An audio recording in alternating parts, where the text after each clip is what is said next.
Hello and welcome to today's live stream. My name's Rick, this is Tim, and we have a special guest with us today. It's super special. I'm so excited that we asked her all of 1 minute ago, hey, do you want to come join us today? And she's like, what the heck? Is Laurie, otherwise known as Avocado Fire, who I think holds the record for participating in the audience for the most GameDev.tv live streams ever. Laurie, so excited to have you with us here today. Full disclosure, Laurie works with us as part of the team and does all sorts of amazing stuff. And here today, she's going to talk about whatever we're talking about, which is going to be talking about aha moments in games. Laurie, thanks for joining us. Well, thank you. You did make it sound like it was a reward for whoever watches the most live casts. So that was a thing. That was partially it. Good It was follow-up. partially skill-based and partially whoever just, it was pay to win a little bit, but you didn't do the pay to win. You actually went through the mechanism of grinding and getting the coins. Yeah. Are you sick of us yet? I'm done. I'm out. My first question is, how on earth can you tolerate listening to these two clowns like talk about game development for years? Like, how on earth do you find that interesting? Definitely never did anything else during it. Never listened to anything else. Actually, the funny thing is my family recognized your voices. They know who you guys are because sometimes I would just play it on my phone while I was like doing other things. Like, oh, is that the live stream? So You're sounding, I just distract myself. Do we need to worry about? So amazing, and you have so much knowledge. That's what I mean. Okay, got it. Do we need to worry about you, Laurie? Do we need to like blink 3 times if you need help? I'm picturing you going to sleep at night just listening to Tim and Rick talking about game development. I'm like, not sure how healthy that is. But anywho, thanks for hanging out with us today and thanks for being part of our team. And we're talking about aha moments in games. So when you're playing a game and you think, whoa, I get it.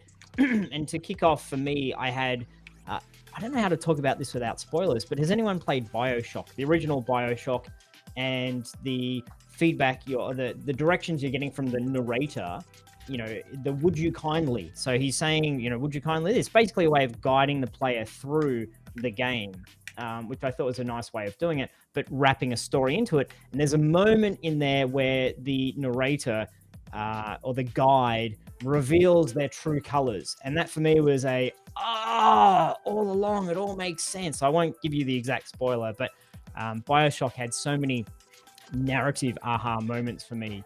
The aha with the little sister and the big brother. It's been like a million Daddy, years ago I think. I played it. Big Daddy? Yeah, the Big Daddy? Is that what it's called? I don't know. Sounds, I'm being pressured to play it because I haven't played it, so I'm going through all the cool original games, but I think that's what it is. It's so good. In terms of narrative games, it's one of the greatest. So I'll keep my spoilers to a minimum then on that. But it's definitely, there's some moments in that game where you do, that's why they are this way, or that's what's going on. So I liked it. Yeah, I think those moments are super important in games because we get those in real life. Sometimes they're epiphanies, sometimes they're like different ways of looking at things, perspectives and stuff like that. And I think as game designers, when we design elements that make people understand things in a different way, whether it's a narrative thing, you understand a character or why they murdered that person, right? Like, they did it because of, they killed their brother or something. Like it's that, or like a mechanic wise of like, that's how that gun works. Those moments make you feel clever. And those are important from a game design perspective, because I think they help engage the player and pull them along in the game, but I think they also make you feel good, and I think it's cool to make games that make you feel good. I just want to briefly, to move on from that first, wrong button, just briefly show this, the conversation we're having just before from Sephiroth. My girlfriend already telling me, is this Rick kind of weird? As in, Rick's kind of weird? I don't know if that's a very polite thing for your girlfriend to say. It's like, that guy's kind of weird. Anywho, thank you for that feedback. And Vertex Rage, good point. Bit too late for spoilers. It's like a long old time ago, but Laurie hasn't played it yet, so some of us weren't playing it back then, all right? Well, speaking of games that are very, very old, that we're gonna spoil. What do you got? What's the old game you got here, Tim? You want to pop my screen on real quick because the controller makes it weird to do that. Yeah. So this is a game you probably heard of. It's called Portal. Well, this is technically Portal 2. Portal 2. And this game is fantastic at these aha moments because this game, you guys have probably all seen it at this point, but it's basically about getting from one place to the other using a gun that can shoot portals. So I can shoot these two portals and then I can walk in and out of them. And at first it hurts your brain because you're like, what is happening? Like, I don't understand this at all. Like, this looks like I'm walking into a different room, right? But then you realize that one portal goes from the other and then you can actually shoot a portal to a different spot and you now can traverse the level that way. And when you get that moment, when it clicks for the first time, it's an amazing moment in your brain. And I think it's a really cool game design technique because in reality, what that level did is I didn't figure that out. They put me in a position, I should have showed this while we were there, but they put me in a position where I couldn't progress until I learned that mechanic, right? There's nothing I could do until I learned how to use that portal and get up that specific spot. So I've done a brave thing. This is actually Portal 2, but this is a community-made mod. And I believe it's close to Portal 1, but I don't think it's the same thing. And I haven't played it yet. So I don't actually know how these puzzles work. But I can kind of guess. I can press buttons. I can see what happens.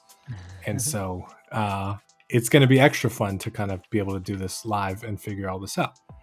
So while you're trying to solve it, we'll talk a little bit more about why is it an aha moment, you think, Tim? Like, what's the magic that we can borrow from Portal 2? Is it just purely, how does this work? Oh, that's how it works, you think? Or is it deeper than that? Does an aha moment have to be more than just one moment of surprise, then it's gone? Does it need to be deeper? I think it doesn't have to be super deep. It just has to start with one perspective and leave with another perspective, right? So I think twists in movies are kind of a good kind of parallel. They're not exactly the same, but when you not so much twist, but when you find out a piece of information about a character that you didn't know before and suddenly their motivations make sense, now you see things from a different perspective than you saw them before. And because of that, you understand a series of things you didn't understand before, right? And it does a couple things. I think one, it's engaging because it's not the boring, typical kind of linear narrative in a game.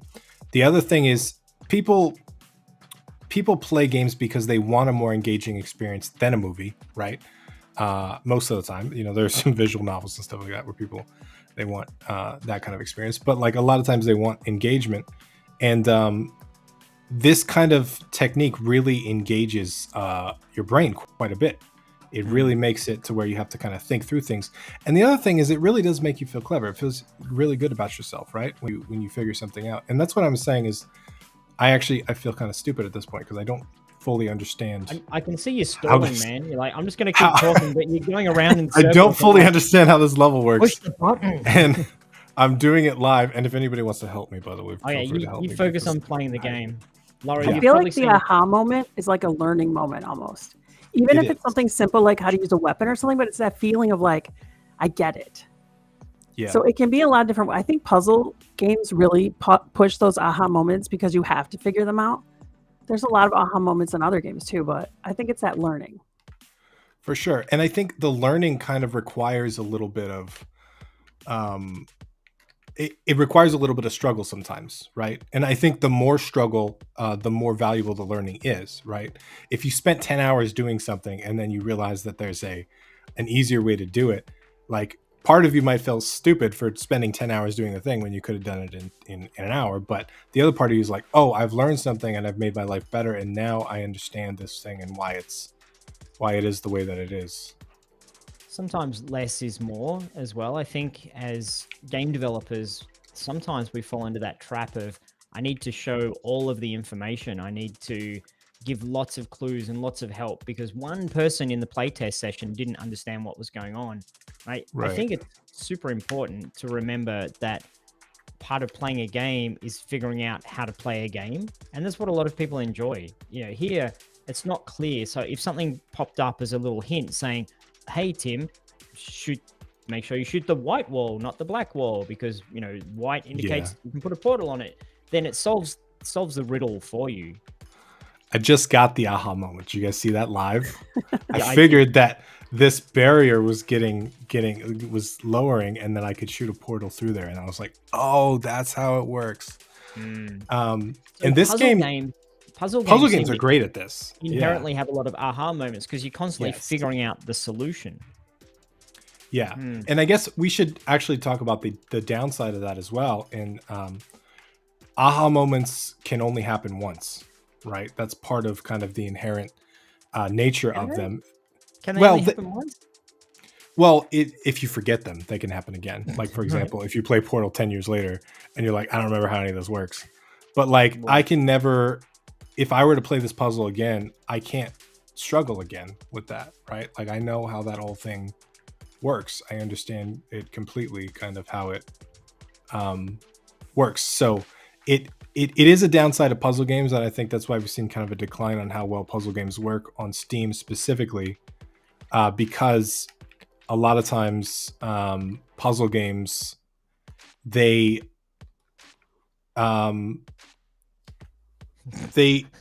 sorry, you can play them through once and then you can't play them again. You solve the puzzle. You're like, you're trying to make a great point, and you're trying, how do I solve this puzzle? We're seeing live Tim trying to do like two very complex tasks at the same time. It's more complex than it looks. Okay. No, it looks complex. The way a lot of games spread on the internet is that sorry, Laurie, they get played by content creators, or they get played on the internet, right? And puzzle games, kind of, if someone solves this for you or spoils it for you, you can't really get it yourself, which is, I guess, one of the sides. I was just going to say, JP had a good point. He said Portal's good at building on the established mechanic. So when you're playing Portal, you trust them that they gave you enough information. I think you learn early on that they definitely gave you enough information, and it's you who hasn't figured it out yet. So you need that aha moment. I think you're always looking for it. Right. For sure. And, Valve, it sucks that they kind of, I mean, I understand why they focused on Steam and stopped making video games, but they were masters at this, right? With Half-Life and with all these different games. They were masters of kind of environmental storytelling and perspective shifts and all that kind of stuff. So that is the game, though. Maybe they're so elite at making games. The whole, when is Half-Life 2 going to be created?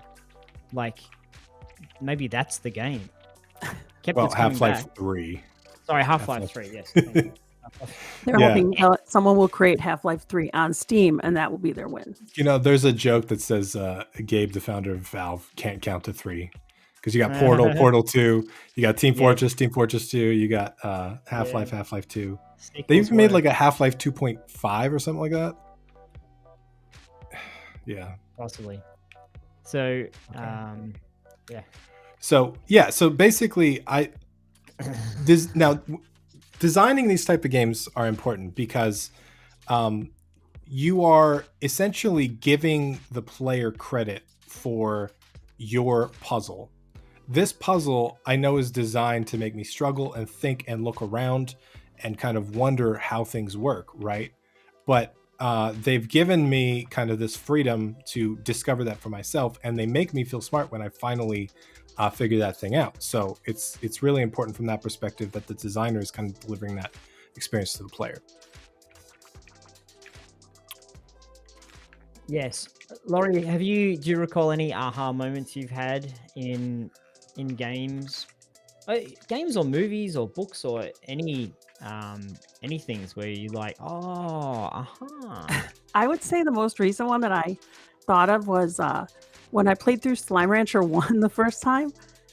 I just didn't really get what I was doing, and when I came back the second time after I had played a few more games, I went into my save and it was like very bizarre what I had done, and I could tell I didn't quite get the farming mechanic. So it's like when I started playing, it was a totally different way of playing, and I totally understood the game. So I would say that mechanic wasn't from Slime Rancher themselves that taught it. It was just that I didn't quite get it. But I still remember looking at that first save and like, this makes no sense. Nothing here is how you're supposed to use this game.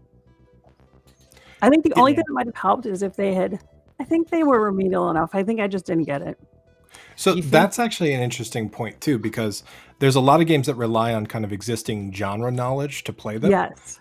And sometimes people don't have that knowledge, and because of that, the game is significantly more confusing. And I think that's part of kind of the tutorial experience that the developer has to take on, is they have to understand that like not everybody has that experience, and not everybody but some people do, and then some people need to be able to actually skip that tutorial because they already know how it works.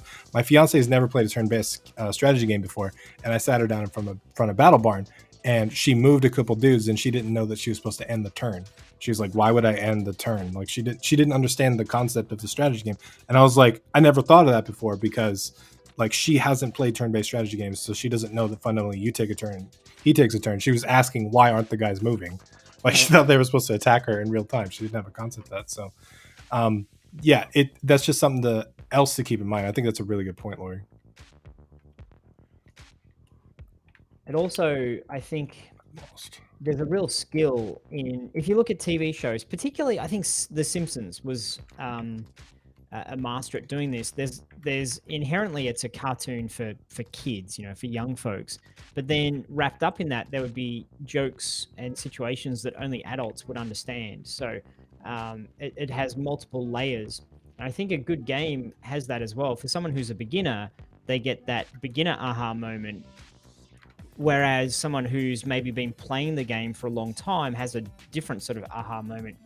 And so there's a real investment in, if you invest in something that people who have played the game for 20 hours are then going to have this moment, that's a long payoff. So you can't put all of your eggs in that basket, the long payoff, or else the majority of people aren't going to get there and they're not going to say, this game's great. So I think if you can have a cadence of aha moments, or of reveals, or of discoveries, it often happens by, you've got a new, Laurie, I think you're saying this new weapon or a new power up or a new thing. You're like, oh, look at this. I can explode stuff now. Whoa.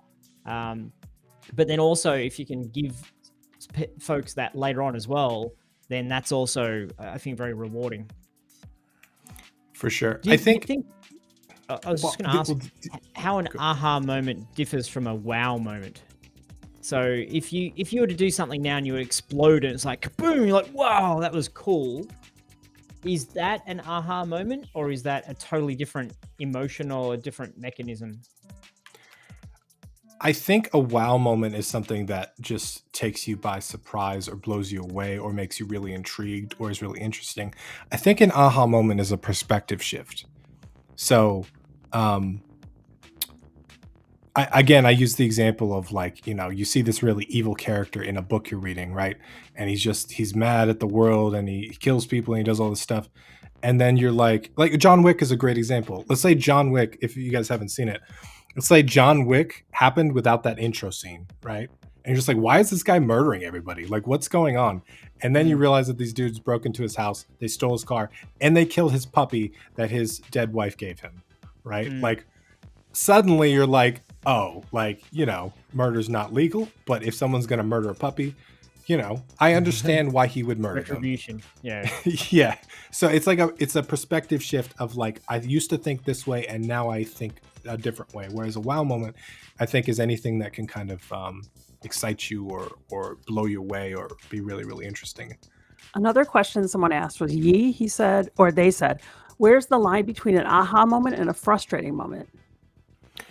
Yeah, so I think that's what's interesting with games, is like in Portal, there's a lot of frustrating moments. I'm in one right now. I'm on a live stream trying to figure out a puzzle, and it's taking a lot of my brain power. Well, the good thing, Tim, it's not just frustrating for you. So well, here with you. I think there is a correlation to how frustrating something is and how satisfying it is once you solve it, right? I do think there's a point where that drop off ends, and you're just like, I've 2 hours on this. I'm not going to do this. I'm just going to turn this off, and I'm going to go to bed.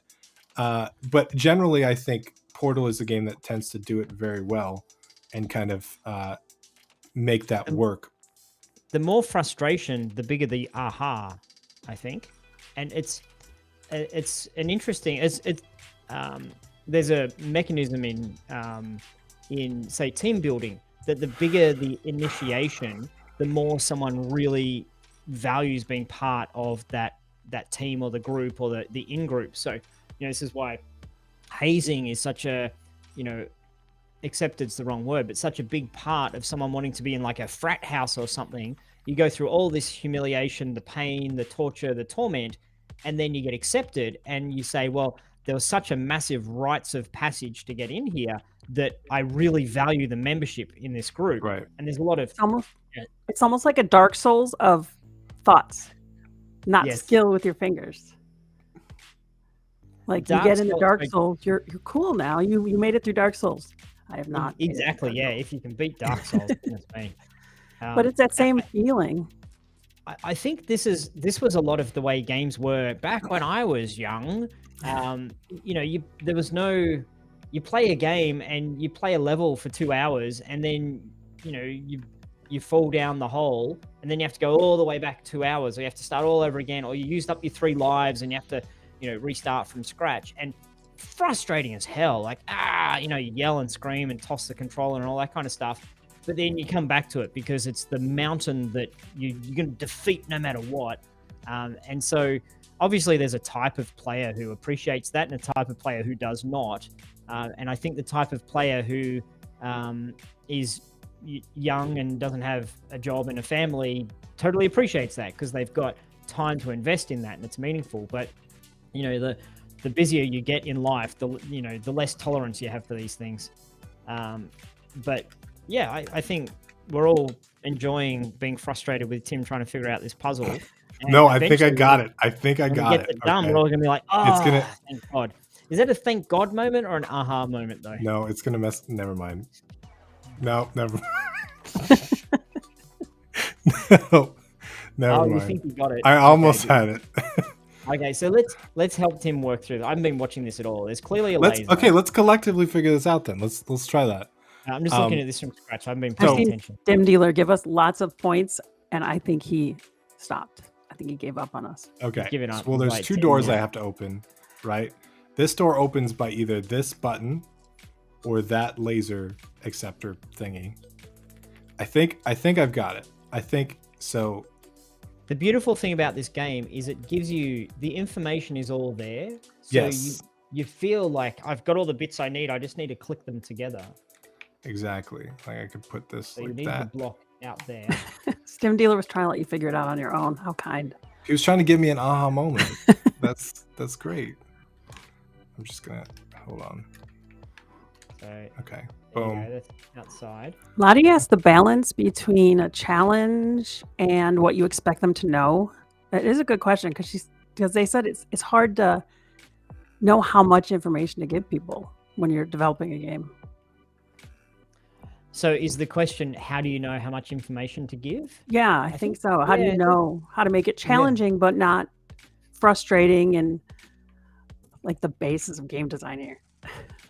Yeah, a couple of things on that. First of all, write down or record or send yourself a message when you first create something and you've got an appreciation of the difficulty of it in the early days. Because after you've looked at that puzzle, situation, reveal, aha moment 100 times, you completely lose perspective on it. So you need to For sure. You need to first of all say, what would I find interesting, challenging at the moment? This would be it. And then it's a lot of play testing. And if you put that in front of people and they struggle with it for a certain amount of time, and you can choose the time, I think the level designer for this, I think would consciously say, I want someone to struggle with this for, 3 minutes, 5 minutes, 10 minutes. I want it to be, quite sneaky, quite hidden. And then you go through your play testing and you see if that matches up with what actually happens. So unfortunately, there's not a formula for it. It's a do it, test it, see how it goes. And the more times you've made puzzles in your own particular game, the more you'll intuitively know, this is going to be this amount of difficulty. Yeah. I had a game where I had someone test it. It was a game jam. And he tested it and he's like, oh, this is pretty good, this or that, and blah, blah, blah. And then after I released it for the game jam, my brother tried it, who's really pretty good with games. He was like, "This is so hard. How are you supposed to get to?" Turns out my friend's really good at. I don't know what I was thinking. He's really good at platformers, so he was doing a platformer. He speedrun Celeste, like, and I had this guy play testing my game. I think that's another thing to keep in mind. Who are your people you want to have testing? Yes.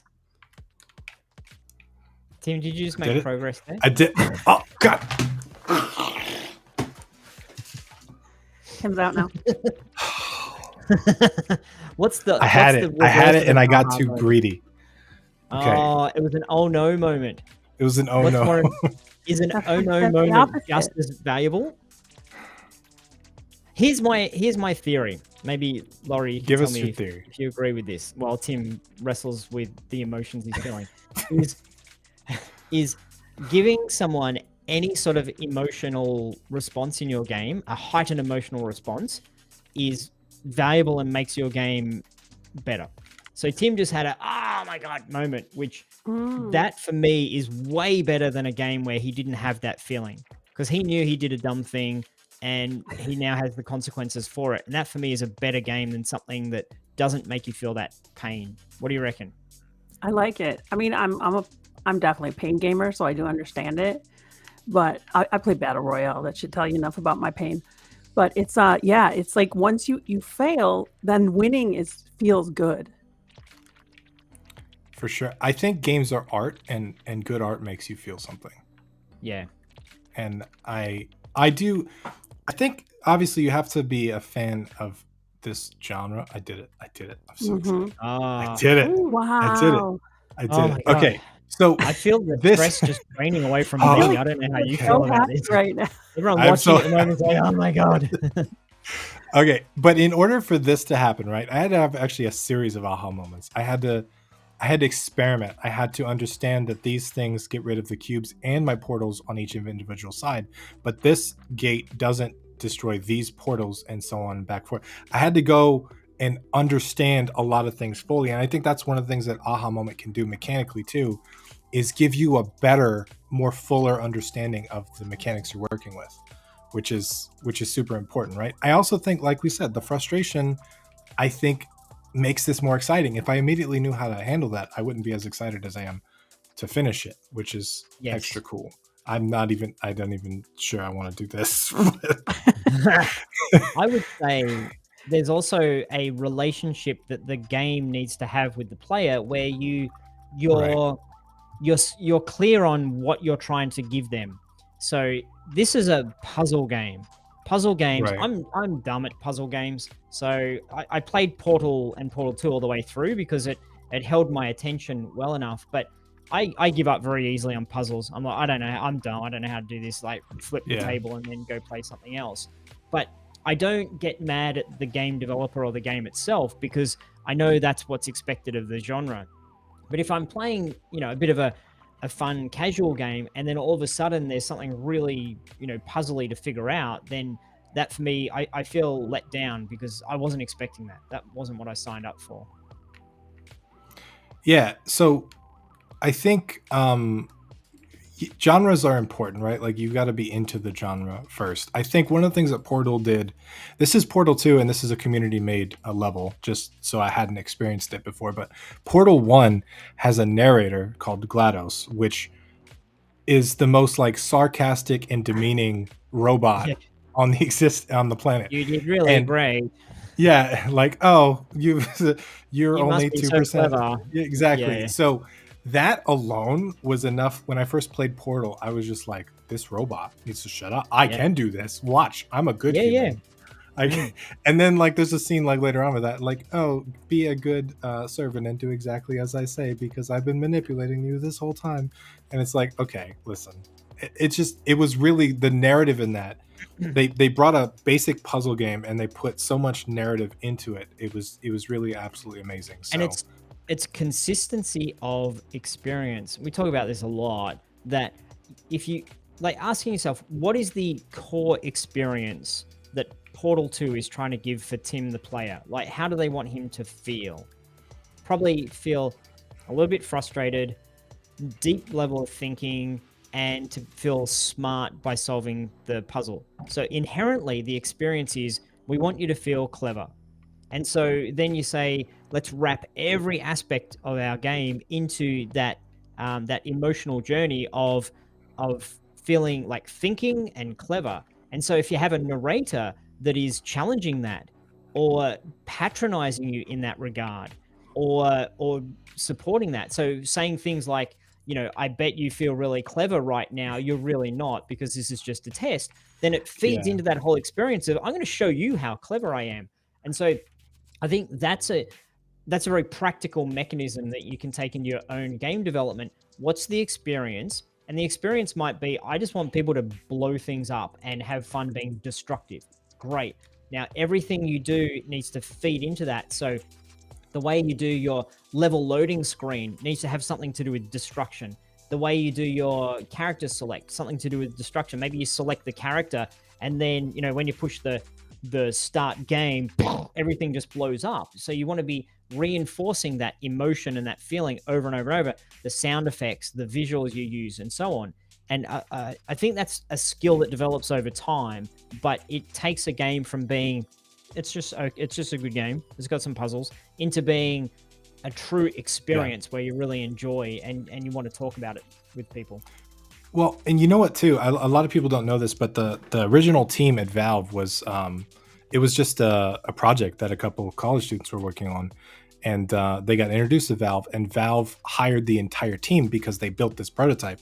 But it wasn't anything like Portal. The original Portal project. Yeah. It was. I forget what it was called, but it was literally just the two different portals, and it wasn't anything like Portal itself. And Valve was like, "Hey, there's something here," and they hired the whole team, and then gave them a bunch of narrative people and stuff to help with, and they made an amazing game, which I don't think a puzzle game did that well up until that point. That was like one of the best-selling puzzle games of all time. And it's still like, just if I wish Valve could count to 3, because I would pay for it. So, someone made a comment before that, of course they only go up to 2 because Valves only have 2 settings. Clever. So, Laurie, what genre or genres do you play? Are you interested in? What's your jam? I like every game type, basically. There's one I don't like, but I don't really want to say what. There's one you don't like. Yeah, I got invited to an alpha for an AA game, and I forgot to sign up. I was so uninterested. It's sports games. I'm just not into them. I'm just not. Gotcha.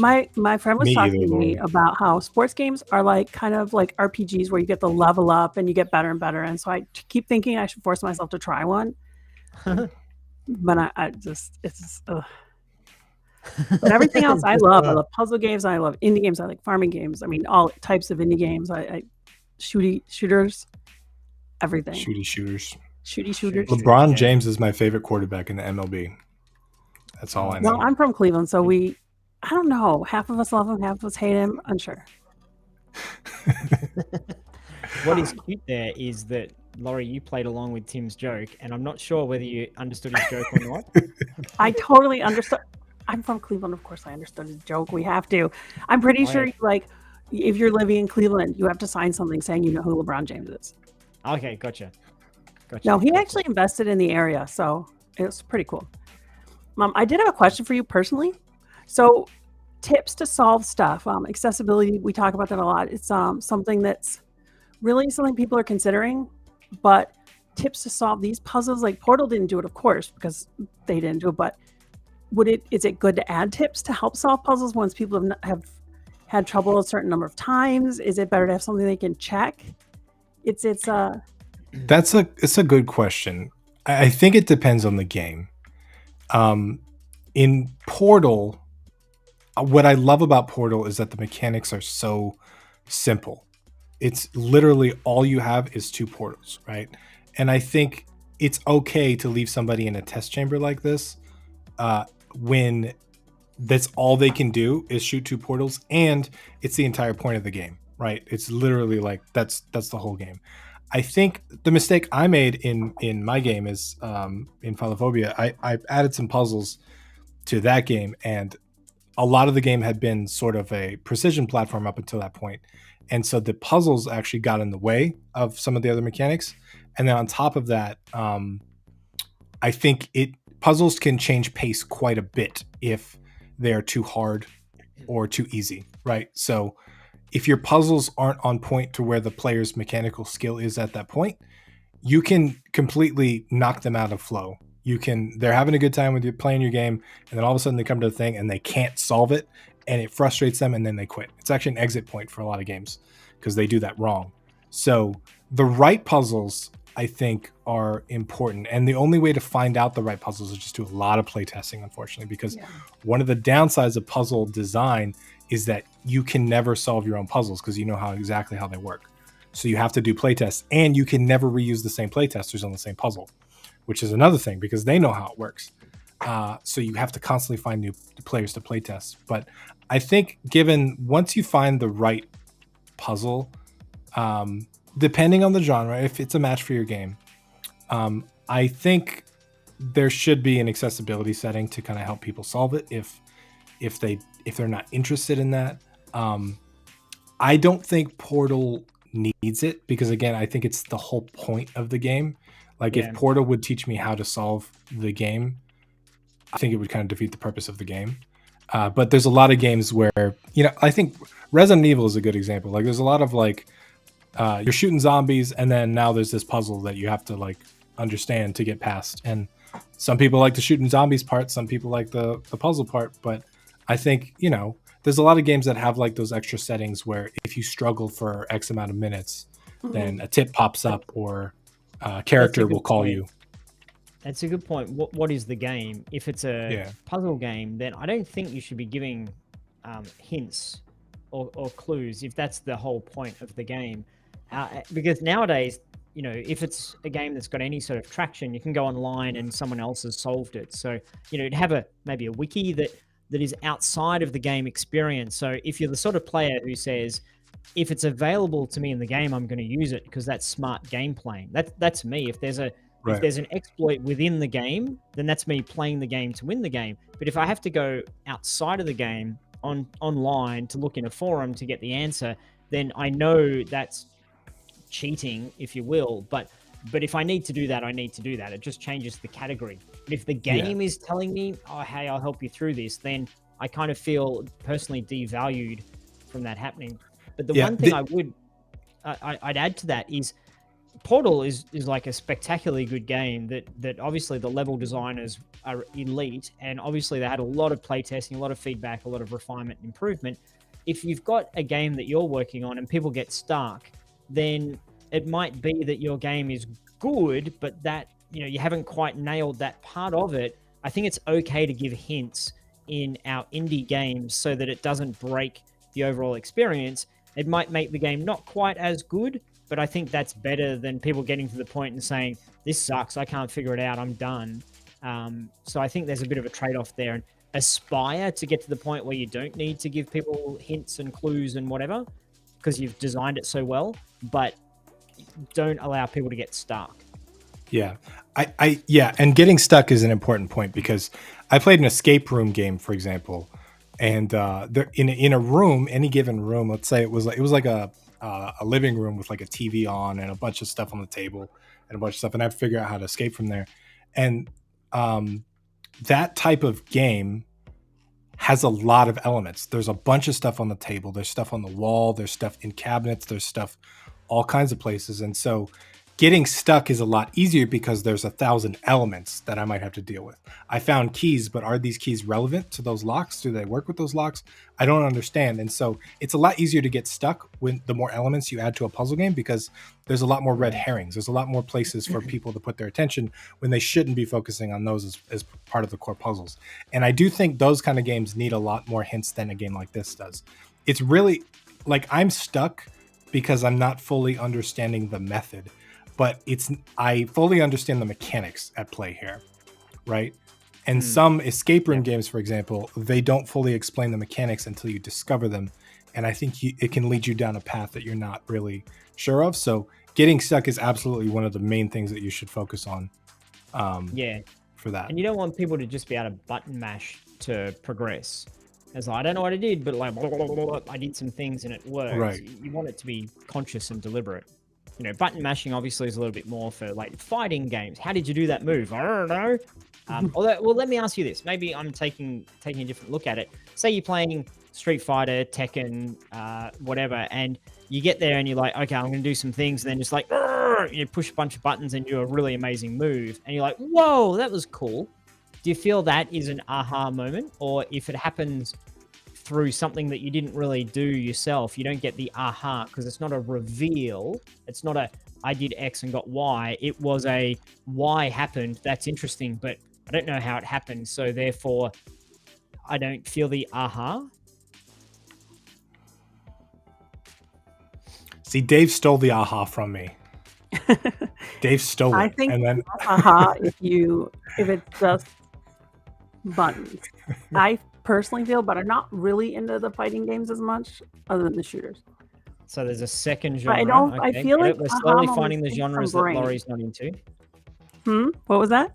Oh, sorry, I was saying there's a second one, sports games. I like fighters. fighting games. I think they're good. I love everything except for sports games and fighters. Got it. Fighting games. I just don't Sorry, like.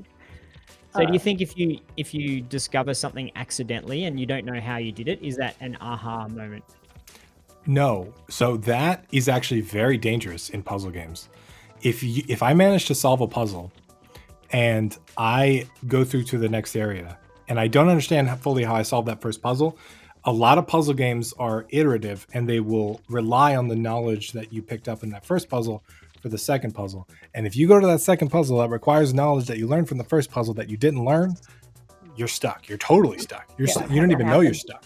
That's what Lottie said, actually. There was a GDC that said you don't want people accidentally solving puzzles.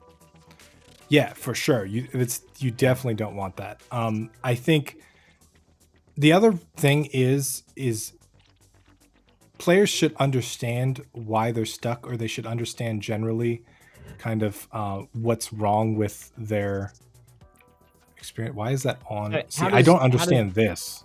How does Portal do it? So Portal gives you, blue means of the dots on the ground a certain status, and orange means a certain status as well. Right. And it also allows you to, like you did just then, walk into something to see what it does without it, it's not game over. You can walk into the laser over there. Well, I don't know if you can. I couldn't quite see where it was, but something is wrong. Oh my God, this level.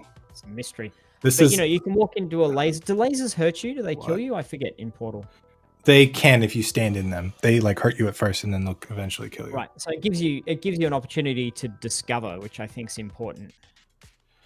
Although I haven't seen any of the cute talking little guys. Is there not as many in Portal 2? I tried to play through it with my friend, but he remembered all the puzzles because he had played through it. And I was like, oh, that's no good. I'm playing the community-made puzzles. Oh, I know what to do here. Oh. Yeah. So these are community-made ones. Yeah. I didn't realize that. Oh, these could be an official one. could be unsolvable. They could be. Yeah, you never crazy. know. So this one I'm gonna give up on because this is hurting my brain. Like I go, okay, it's there, but it's not there. I think you should rotate it around it another 5 or 10 times because it's not making you dizzy at all. Yet. No, I think we've had enough of Portal. Yeah, I think it's kind of served its purpose. But so if anyone watching at the moment has any questions for us about this or anything else, or about Laurie's here. She's in the spotlight. So if you want to know more about, yeah, who? Laurie. Who? Laurie. I wanted to say though, before we went on and did fun stuff, it reminds me of the show don't tell for like writing. Yeah. It's that whole feel of like, you don't necessarily want to be like, oh, go here and do this. But if you can show it even for tips, that would be better because you don't just want it to be like, for sure, this is what you do. I wish I still had it up so I could show it. But the fact that like the lines from the button light up orange to the door when you hit the button, that's way better than saying, get on the button and it'll open the door. Like visual feedback of like lighting up the line from the button to the door shows me that button activates that door. And that's super helpful to be able to see. And also it happens every time I stand on the button, right? So I can see, okay, I take it off, it doesn't work. I put it on, it works. It's not the same as having to retain that knowledge. The other thing that it does too is that if I were to play halfway through the Portal campaign and then drop off of it for a year or two and then come back to it with no knowledge, right? Because I've lost all that knowledge. That helps me understand how that button works without the knowledge I learned in the previous levels, because it's visual feedback. So it's super, super important. Absolutely. Laurie, Dave says this is solvable, but Dave, you ruined my aha moment. So we're not speaking at the moment. Oh, Dave. Dave really tried to help you with some of those puzzles. He really did. I was just driving Dave crazy because it's looking at things and looking back and looking at things, looking back. I saw something early on that I found interesting. Someone, I think it was Dave, actually said that they found that Portal helped better with brain activity than actual brain games. They did a study can on see it. Now, that. I don't have it. I can't cite my sources on this except for Dave. Dave Hardy. I think the more you concentrate and are active and thinking about something, the more powerful it's going to be. So if you're doing something that's just a casual little puzzle of solving or whatever, and you're not actually fully engaging, then it's not going to be as strong as really like Portal. You're really like, what the heck? We could see the sweats on Tim's face and wrinkling up. He's like, he was super serious. It's part of why it's so hard to do it live, especially if I'm trying to pay attention to the conversation and the game. It takes so much brain power to like understand this thing fully. So it's one of the reasons why I find it engaging too, because it's, if you had a long day at work or, you're upset about something, stuff that takes kind of your whole brain can be a really good escape because like you can't really hold anything else in there while you're focusing on this problem. Oh yeah. Meditation, like games for meditation, I think is really important. Isn't that what they found with Tetris? That it's actually good to do after you have a traumatic event because it calms your brain down. There was a study that was done. I can actually cite that one. Anybody that Laurie, says video games are bad, you're making this whole livecast far too professional and organized. Like, what are you doing here? I'm sorry. All this time we could have been citing statistics and research, and okay. I was just going to talk about possibly the perception action cycle. That's the aha moment. That thing. I forget. I thought you were going to talk about a dog that drags its butt on the ground. Like, fine, I guess we can talk about your more useful, fancy, sciencey stuff. Yeah, where did Draggy Dog go? See, now that I'm on, that's all it's going to be now. I'm going to put up a picture of Draggy Dog back here. Nobody remembers. No, don't let me derail you. Don't let me bring you down to my level. What were you going to tell us about your... I was just looking about it and about that's apparently what the cycle is that we're talking about. The perception action cycle. Really? Let's pull up. Can we pull that up? Is there like a diagram? I found a blog on it, but I don't know if I should link to it. Should I link to it? I didn't read the whole thing. I'm going to say it could descend into madness. You be careful nowadays. If you link to a blog and that person said something 7 years ago, that's what I'm saying. That's why I'm a little concerned. Like I can type in what it is, though. I found a diagram that will work. Yeah. Other than, let me share my screen again. In case my accent is confusing to all the Australians listening. Perception action cycle. Results lead to perception, discovery, analysis, decision, action, perform. And there's a whole bunch of people in a boardroom talking about how they changed the light because the light's gone out. Well, apparently that's how it works in our brain, I guess. So this is cool because the aha moment is right here, right? Mm-hmm. This is where it happens. And whereas I think when you're playing through a game like Portal, you're going through these cycles over and over again for each level, sometimes multiple times per level. And I think it's really cool. And that's, if we go through each one of these, we can kind of decipher game mechanics from the game that make that thing possible. So perception, we talked about the visual feedback. What were we going to say, Rick?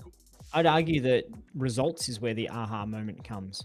Because in this instance, discovery is not, I discovered the outcome. Discovery is, I'm gathering the information. I push the button and this thing happens. I put the cube there, that thing happens. I'm gonna make a decision where I drop it on the plate. Make a decision to drop it on the plate. I go do that. I walk over and I drop it on there, and then it turns off the such and such. I'm like, oh, that's how we do it. Or is it perception? So where are we getting the aha, in the results? Yeah, or in how I perceive the results? I can find that. Yeah, so that's a good point. For me, I do think it's results perception is what it is. We see the results of our action, and then we're like, oh, this is it, and then we have to discover again to solve the next thing.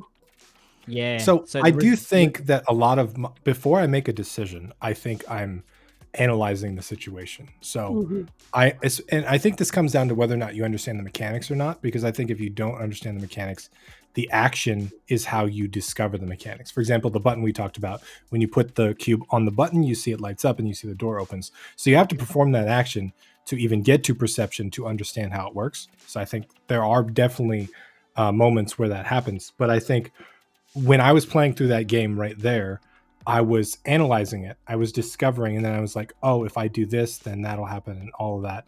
And then I made the decision to put the cube on the button, which was the action.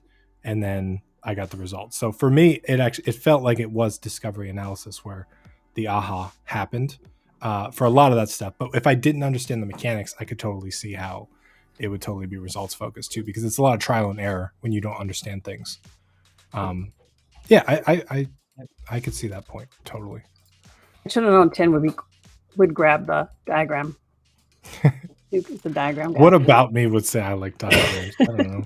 He loves diagrams. Should see Strategy him give him a games set of and- crayons. Oh my god, he can be there for hours. So when in your design process would you be considering this? What part of making a game should you be making sure that you're getting aha moments?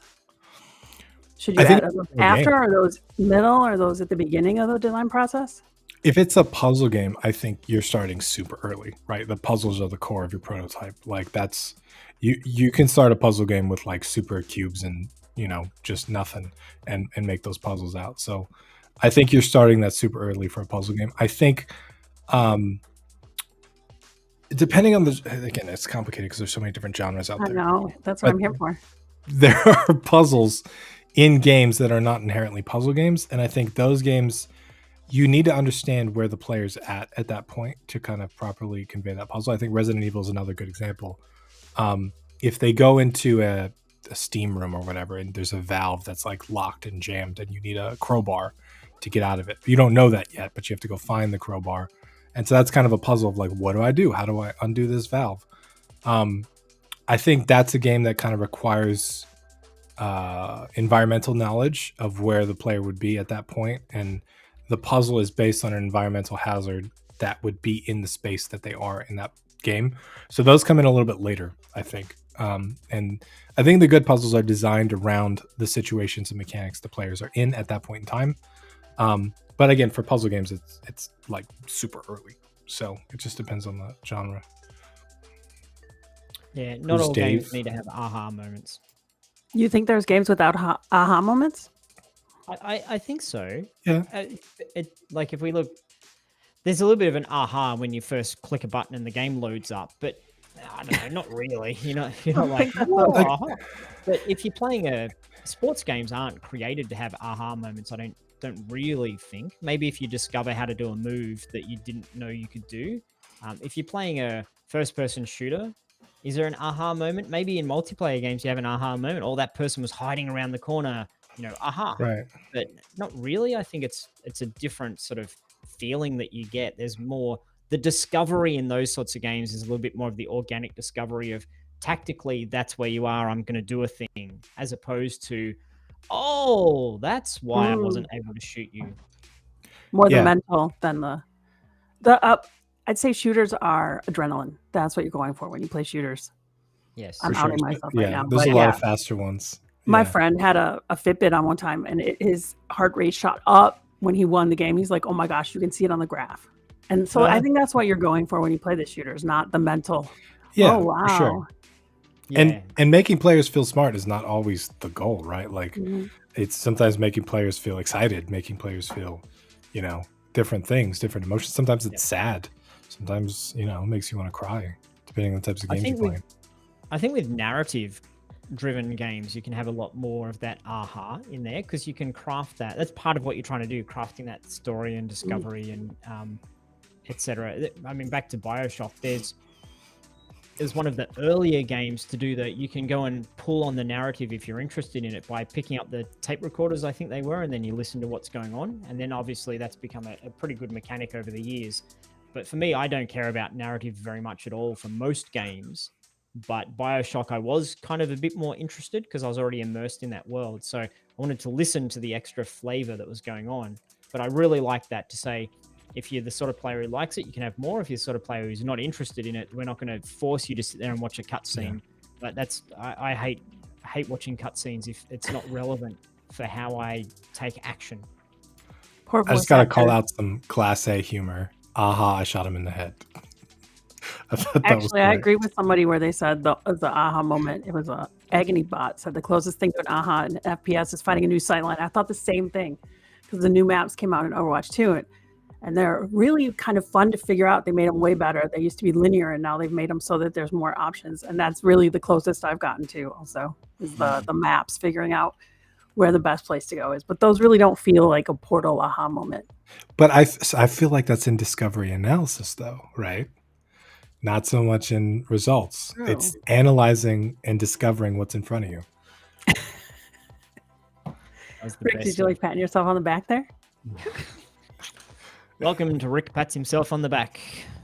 Week 57. No. Cool. So if we take a last handful of questions or comments, or if you folks want to share with us, watching live, want to share with us any aha moments that you found in a game, what games do you think have had good aha moments? Or if there's anything you'd like to ask at this point in time. We've kind of gone away from asking about courses and learning and stuff in recent times, haven't we? It's more about game design and, analysis. But if you have any questions that are a little bit more, dare I say, Unity versus Unreal type questions, then, feel free to ask them. We're I here. think that should be a separate subject, personally. That could be an entire live cast. I don't know if anybody needs technical help with their Unity project. Rick will help you live. Technical help. Okay, step 1, contact Gary Petty. There's a GIF going around right now with I don't know if it's old or not, but I just saw it. It was shared by somebody who was on the Livecast. It was like how to make multiplayer. You click the multiplayer button, you click this button, you click this button, and your game's done. That's what I want. Nice. That's what I'm waiting for. Boom. This is a good question by Vertex Rage. Why so many new games are simplified to guide players with big yellow exclamation marks? It's important. So a couple things you got to keep in mind is the platform in which a game is developed for and the audience on that platform.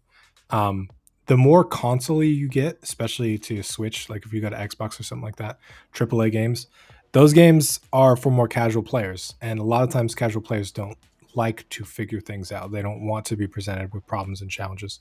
They're using gaming as kind of a relaxation method. So a lot of games that have a point, like Call of Duty, a campaign or something like that, where the point is like shooting, it's a first-person shooter. They'll guide you through the campaign just to kind of put it on rails so that you can have fun and do the shooting without getting lost or getting obstructed or anything like that. So I don't think that these like accessibility or like kind of pointing people in the right direction or, mission markers are bad. I don't think they take away aha moments. I think they serve a purpose for a more casual audience sometimes to kind of guide the experience a little bit. And I think one of the things that I love about Destiny is that Destiny will let you discover things. It'll let you figure out where to go. And they'll guide you with like lighting. So they'll have like a big blue light over the place you're supposed to go. So like generally you're like, oh, I should go that way. But you feel clever because you're like, oh, I went that way and that was the right way.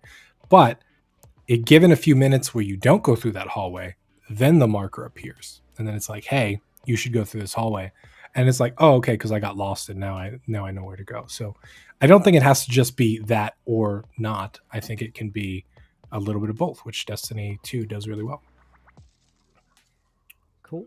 I think quest markers are different from aha moments too, actually, if you think about it. It's not really figuring something with your brain. Right. It can take away some of the discovery though, right? By constantly telling you, go here, do this. Yeah, in an open world, it can kind of take you out of the game, I guess. But if it's not an open world, it's not going to be as much. Oh, I need them in open worlds, man. I'll get lost. Like, I want to know exactly where this mission is because it drives me crazy. But there's a lot of games that have them that are like more on rails and stuff.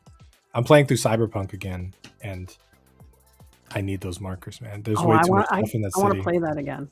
I mean, I started and then I got to an area. There was like a glitch area. It was really cool. Everybody was like all glitchy. And then I found out they weren't. It was just that Cyberpunk was glitchy. But I want to play through it again. So it's a lot less glitchy playing now. At that point. It's less glitchy, which is... Also, I am a console player, and I have some issues with your console player versus PC, but we're not going to go into that. Really? Yeah, I'm a console player. Yeah, I figured that part, but I was talking about the issues with the console. I actually want to look that up and see if that's like the console players want more chill games versus, or not necessarily chill, but not like brain games as much. If the brain games don't do as well, I don't know. Maybe they just don't make it in there. I think it's a lot more about the moment. Personally, I think it's more about the moment than it is about the platform or the person. And so the moment might be more correlated with the platform. So mobile games tend to be more correlated with a casual moment. That's true. You know, you're sitting on the can, you're playing a game. But I don't think it's necessarily that I only play, you know, mobile games or console games or Steam games for a particular moment. I think you can play in half an hour, you can play a more casual Steam game, or you can sit there for 8 hours and play a really deep narrative game sitting on the couch on the console. So I think it's more about that moment. And so the game needs to be communicating, I'm this sort of moment of game. And then if you're more of a, you know, less thinking, more fast, casual sort of game, then you need the exclamation marks everywhere to say what's going on. But if you've got that more deeper, you know, immersive horror narrative story that you're going to go through for 30 hours, then, you know, maybe you don't give those things to the player. Yeah, and to be clear, I wasn't saying that console players are like gotta get good, and PC players. I think there's a couple things. Console players aren't as good as PC players. Yeah, I'm pretty sure that's what I heard. I'm using a 360 controller on my PC. Okay, I believe me, I love my consoles. Wait. There are you trying to prove you're a fan? You're a friend of consoles because you've plugged in a console controller to your PC. It's like that. I don't know about that, Tim. I just show my controller. If you see me talking about gaming, it's always like this, and I'm like, oh, that's not the everybody's way of gaming. The controller is important though, because the mechanic in which you interact with the game dictates the type of games that can comfortably be played on that console, right? So you tend to see a lot of first-person shooters do really well on consoles, specifically because the controller is a really good format for those shooters. I think the other thing too is it's causing problems again. So why is it that you hate consoles, Tim? Tell us a bit more about that. Let me just explain. Why are console players like? I just picked up a Series X. It's the best thing ever. The load times are amazing. You can suspend games, and the games are just. I was just gonna say that's really what it is. That's worth every penny. Just of the boom, it's there. It's instant. I love it. I'm not saying one's better than the other. I'm just saying like generally the types of games are different that tend to succeed. It's specifically I should check that out. Yeah, it's actually fascinating if you look at some of the charts and some of the games that do well on different platforms. Where Switch, for example, has a lot of more casual handheld games that tend to do better because of the format that it's used. Like, it seems also obvious. Their hardware is it's significantly less. Yeah, exactly. But the other thing is the control scheme. If you put a controller in front of somebody, I talked to the CEO of Tiny Build for a little while, and he told me the Switch was fascinating because they've done a bunch of play tests in their games. And he was saying that if you give somebody a game and you hand them a controller to do it, what they'll do is they'll go forward. They'll just generally walk forward.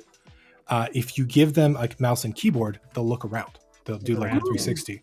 Yeah. And so like little things like that dictate how someone interacts with the game. And same thing with kind of like a mobile game where if you're touching it, it's a little bit different when you're interacting with it. So I wasn't saying that one was better than the other. I was just saying that the input device kind of determines the types of games that people tend to play on those different consoles. It doesn't mean that a game can't succeed on one console. It just means that like Stellaris, for example, think about that. Who you're going for. Yeah. Does Xbox actually like? Do they pick specific types of games? Do they find? I'm sure Xbox has checked all of the Game Pass games and what has done well and stuff. So it's an interesting concept. Yeah, I mean, I think if you look at some of the big publishers, the fact that they're sticking to franchises and they're sticking to the same formulas for the same type of games, they understand the kind of games that work well there. Mm-hmm. I think the other thing is Steam is a lot more accessible to developers. It's a lot easier to get on Steam than it is to get on a console. So you tend to see more experimental games or more games that have kind of single developers or stuff like that too. So those games may never make it to console just by nature of the resources of the person that made it, right? Yeah. Or the time or investment or whatever. That's not saying that those are bad or they don't deserve to be on Xbox, but it's just they never make it there. So it's just something to keep in mind. Awesome. So do you guys see a last question or two before we wrap things up for today. Or if we don't see any, if you're watching now and you want to ask a last question or two, there was something that was for Laurie at some point up here. Let me just find that one. It was a little bit provocative question. Question for Laurie: does she like Construct 3? Oh man. Okay, so this is my question. If I like Yes, Tim, yes is your answer. If I like Yes. Tim, does that mean I like Construct 3? I think Construct 3 is the Like best Tim, you engine like ever. Is that what you Construct said? 3. So I feel like that should count. Okay, for why don't something. you answer it honestly? What are your honest thoughts about Construct 3? I've never tried it. Okay, so you have no thoughts on it then. No, I don't have any thoughts on it. I didn't actually know it. I didn't actually hear about it until I heard about that Tim makes his stuff in Construct. Because it's the most underrated engine out there, and I'm the champion. Right, that's what I hear from a lot of people named Tim. 9 out of 10 teams prefer Construct 3. Yeah, it's great. I'm at my limits though with it. Yeah. Yeah, it's all right. It's not too bad. There was a question before as well. Let me just find that question. Sorry, if I can find it. It was about which is better between Unity, Unreal Engine 5 for making endless runner games? Unity. Okay, next question. Construct 3, man. You want to make endless runners. Actually, Endless Yo. runner. Code They wanna Monkey make it. and Inventia, I used theirs to make an endless runner just for a little game jam, but I had some information on it.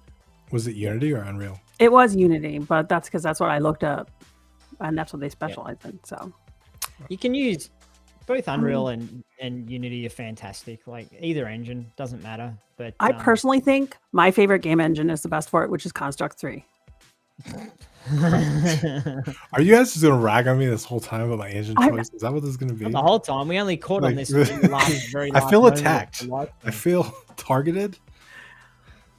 Oh, oh, sorry. Feeling triggered and targeted and stuff.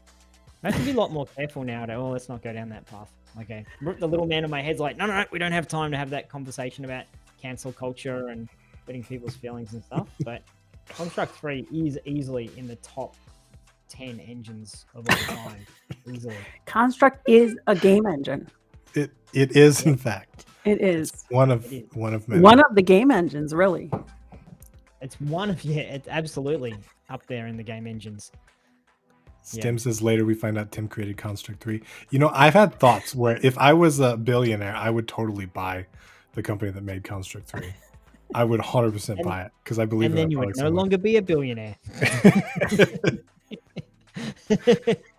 And then what would you do with it, Tim? What would you? It was all mine. No one else can have Construct 3. I'm gonna make I didn't Construct really think that far, but I was like, yeah, I would be the champion of that software. That is pretty aspirational, though. It's like Gary Vaynerchuk talks about when he, one day he's going to buy, is it the Jets? He's going to buy some sporting team. He's going to be so, whatever. And it's just one of those massive, way off in the distance goals that he doesn't really want to get to. He just has it as something huge. But one day when Tim's made it, he's going to go buy Construct 3. Billionaire and game development don't mix. Just wait till my MMO comes out. Yeah. It's going to have That's so true. many Well, players. Who do we know that's we know one, Notch. Notch. That's Has it. anyone else become a game development billionaire? No, I don't think. I mean, other than like the founder of Activision. Yeah, I'd and say stuff like that. founders maybe. I don't even know. Yeah. Yeah, which by the way, I shared an Oh. office with the founder of Activision. That was fascinating. He was a dude, Wow. billionaire, and Yeah. he was an interesting dude. Did he? Scared to talk did to he, him most times, but it was cool to look at every once in a while. I'm Watch. picturing him at a desk next to your desk, and you being like. and Well, him it was being- no, it was we weren't in the same office. We were in the same office building. I wasn't like Yeah, in, that next to. whole tone of it. Yeah, like there was this like 70-story building, and you were on level 2, and he was up in level 8. You're like, I was in the same office as this person. I have been in the same country as a lot of billionaire AAA Cool. developers. You- Yeah. I was near that. them in the same country. Laurie, I didn't know you would be quite so good at teasing Tim. We would have had you on here years ago. It's Yeah, good. Tim's over here like rethinking got an this ally. whole He's thing. like, how did this happen? I need an ally now. I gotta bring somebody else An on. ally. We can Yeah. fight. 2v2. Someone will come on with some sort of anti-Rick t-shirt. It's like, hi, I'm Tim's friend. That's Anti-Rick. what everyone in the audience is wearing. That's true. We got to get our anti-Rick merch shirt. program up and running so they can wear the anti-Rick shirts. You know what? Oh, I hadn't thought about this. You know what would sell well? You know what would sell well as a merch t-shirt? You know what would sell well? Which Dog dragging its butt. That would sell well. Correct me if I'm wrong, folks watching live. If we had a GameDev.tv piece of merchandise, possibly a t-shirt or a hoodie or a mug, that had a dog with a dopey look on its face, dragging its butt, saying, please develop this game. If anyone's a Rick and Morty fan, hey, you want to develop an app? There's a whole episode where there's Gluty, I think his name is, and he's like, you want to develop an app? We could do that. You want to develop a game? So who would purchase a draggy dog piece of merch? I would. Rick and doesn't know that we anti-Rick. we could have Rick Tim Wars. I'm okay with that. No, pro Rick. Okay, all right. I'm Well, gonna anti- Well, kick that off could the be- first it could be- live stream. Not Live Unity stream. versus Unreal. Rick or Tim. which one's better for making a People game? could Rick circle or Tim or whichever answer Construct they have. 3? I would do a game dev competition with you, Rick.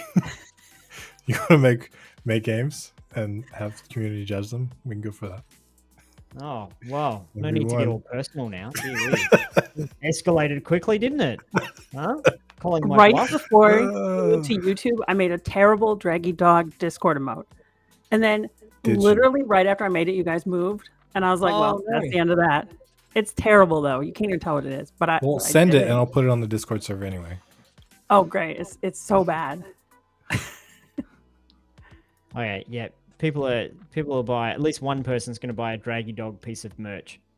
And That'll be At least me, and that'll be it. 20 exactly. Draggy dog, everything. I can see it.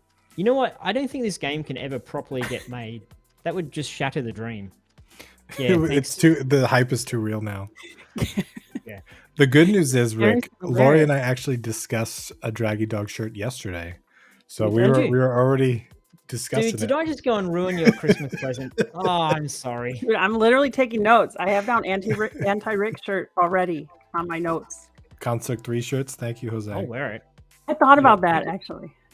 You got Pickle Rick and you got Anti Rick. I'll totally, go down that path. Anywho, let's not make this conversation about Rick. My head will get too big and I'll be, oh, it's all about me, egomaniac, and I'll be more of a prima donna than I am already. So let's just go back to teasing Tim. Actually, no, let's get our last question or two and then we should probably wrap it up so everyone can go about their day. So I think this is a valid question. How to make Draggy Dog in Unity. Actually, You're gonna show us right now. Pull it do up. that, yeah. Maybe that's the game. That's the competition. I think we need to make Construct Draggy 3 Dog or a Unity. construct, though, to be Who fair. makes Draggy Dog better. I agree with you, Laurie. Even though you're being sarcastic, I agree with you.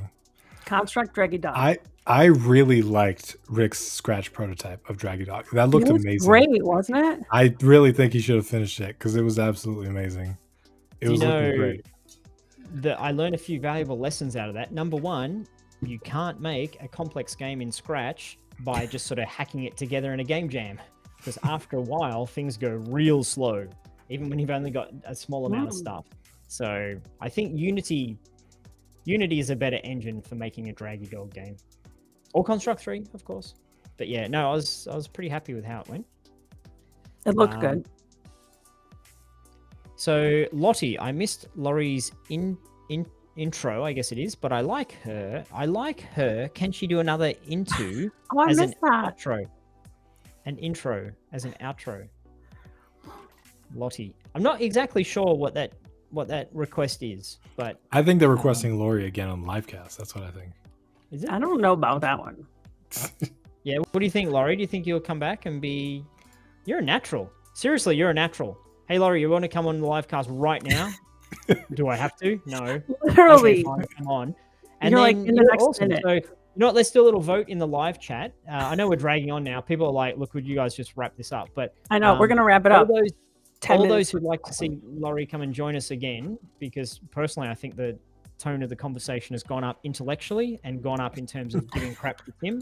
That's like win-win on multiplication there. So if you want to see Laurie come back, please let us know. And there was a question, do you guys...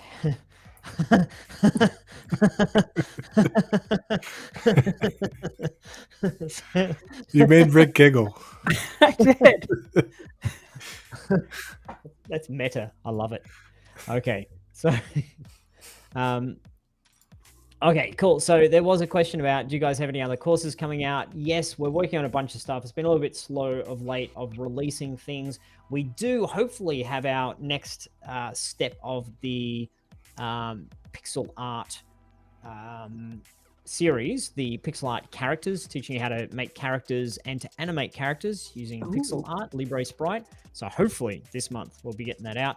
And then we're currently in the process of working on a new and improved Unity multiplayer course, working on some Unreal stuff, and yeah, lots of things, but nothing aside from the pixel art that's ready for us to talk about too much yet. Construct course can launch at some point. We'll see. Oh yeah, Tim and I did record a construct-free course that is sitting there ready for people to check out. Yeah, just I haven't unpublished, seen it. just unlaunched. That couldn't be biased at all, right? It couldn't be. No, Not be suppressed. Too precious to release out into the world. Awesome. Cool. Well, folks, thank you very much for joining today. Laurie, it's been an honor and a privilege to have you on our livecast today. It's been sad not seeing your comments in the chat, but it's been happy seeing your comments right here live as I found a random pencil on my desk. Tim, thank you as always for hanging and being awesome. And thank you to everyone who has tolerated our nonsense today. And if you have anything you'd like us to talk about next week, Tuesday, 5 p.m., or in upcoming weeks, then leave a comment in the chat if you want a topic for us to explore and discover and talk about. And obviously, if you want Laurie to come back, then make some noise about that as well. So thank you both. Whoop, whoop. Have a good night, everybody.